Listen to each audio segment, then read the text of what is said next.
अरे बह गया, ये मेरी माँ झूले। धराली और कश्मीर के इंसिडेंट के बाद पहाड़ों से खतरा अभी भी पूरी तरह से टला नहीं है। और बात अगर हिमाचल प्रदेश की जाए तो IMD के अनुसार आने वाले कुछ दिन तेज बारिश की संभावना अभी भी बनी हुई है, जिसकी वजह से कई डिस्ट्रिक्ट्स में येलो और ऑरेंज अलर्ट जारी है। मैं हिमाचल के एक छोटे गाँव से हूँ, जिसके ठीक पीछे 2 साल पहले मंडी से पठानकोट 4 लेन हाईवे का काम शुरू हुआ, ताकि 220 किलोमीटर के रास्ते को छोटा करके 170 किलोमीटर का किया जा सके। इस प्रोजेक्ट का उद्देश्य बेहतर कनेक्टिविटी और समय की बचत था, जिसमें 14 टनल्स और 37 ब्रिजेस तो शामिल थे।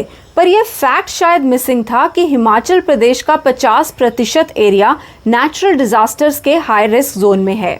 सड़कों को चौड़ा करने के लिए दसियों हजारों 100 साल से भी पुराने पेड़ काट दिए गए और पुश्तैनी मिट्टी के घर और दुकानों की जगह कंक्रीट के पिलर नजर आने लगे। पेड़ और मिट्टी नेचर में स्पंज का काम करती है, जिन्हें कंक्रीट में दबा दिया गया और पहाड़ों के नेचुरल ड्रेनेज सिस्टम को ब्लॉक करके वहां बिल्डिंग्स खड़ी कर दी गई। बुलडोजर चला चलाकर लैंडस्केप की सूरत कुछ इस तरह से बदल दी गई है कि मानो हजाम का उस्तरा कुछ गलत दिशा में चल गया हो। और जब ऐसी जगहों पर मॉनसून आते हैं तो वो बारिश नहीं सैलाब लाते हैं, जिसकी वजह से आज हिमाचल का ये हाल है। अब मान लेते हैं 4 लेन हाईवे और ऐसे अन्य प्रोजेक्ट्स हिमाचल के आर्थिक विकास के लिए जरूरी है और इसके लिए प्रकृति का दमन हमारी मजबूरी है। पर ये बात अभी अधूरी है, क्योंकि मात्र पिछले 2 महीनों में ही यहाँ 60 फ्लैश फ्लड्स, 30 क्लाउड बर्स्ट और 50 से भी ज्यादा लैंडस्लाइड्स ने न सिर्फ सैकड़ों जाने ली, बल्कि 2000 करोड़ का आर्थिक नुकसान भी किया। तो ये डेवलपमेंट न सिर्फ प्राकृतिक बल्कि आर्थिक विनाश भी है। बिना सोचे समझे जो इतनी तेजी से कंस्ट्रक्शन हो रही है